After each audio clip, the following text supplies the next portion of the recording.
TRC গ্রহণ করেছে, তাই না? ঠিক আছে, তো এখন আপনি আমি এটা বললাম যে ঘটনা আমি এটা দেখছি। এখন বলেন। এখন প্রশ্ন আছে স্যার, এই যে আমি 4টা কার্ড নিয়ে আসছি বিভিন্ন কোম্পানির, যেখানে লেখা আছে 2 দিন মেয়াদ, 19 টাকায় 2 দিন মেয়াদ।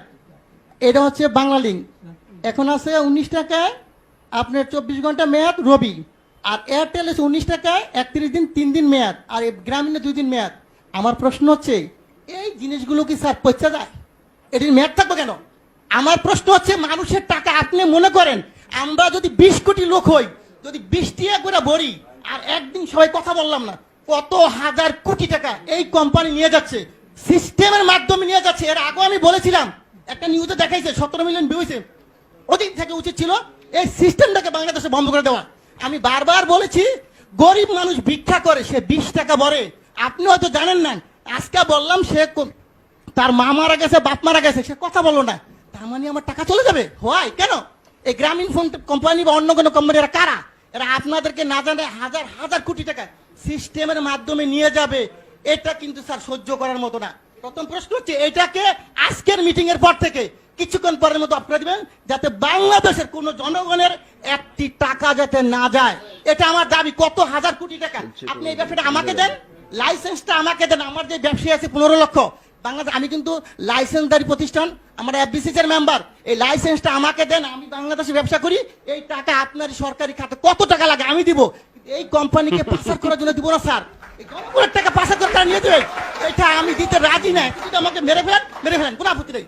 সো এই টাকা পাচার করার কোনো সিস্টেম নাই স্যার। আরেকটা জিনিস আপনাকে বলবো স্যার, আপনি যেটা আজকে পেয়েছে আমি ভাগ্যবান যে আপনি শুনবেন।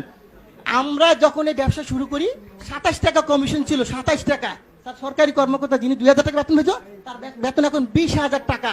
কিন্তু এখন কত স্যার? আমাদের কিন্তু সেই 27 টাকাই রাখছেন। আমাদের কি কমিশন বাড়বে না স্যার?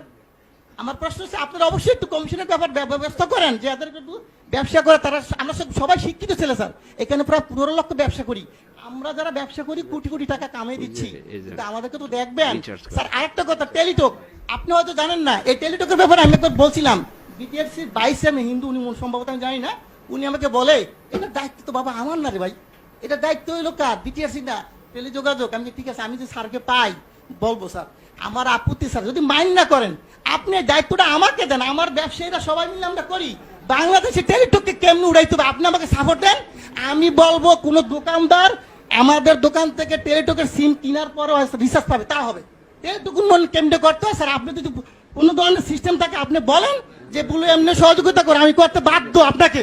আপনি যেইভাবে চান টেলিটক অবশ্যই উন্নয়ন হবে।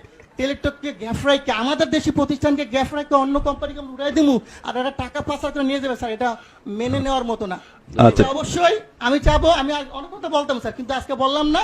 এই বিষয়টা আমি চাই যে আপনি টেলিটকের উন্নয়ন করেন, দেশের টাকা দেশে থাকুক। আর এই গ্রামীণ কোম্পানি বা অন্যান্য কোম্পানি মিনিট যে সিস্টেম করে নিয়ে যাচ্ছে, এটা স্যার বন্ধ।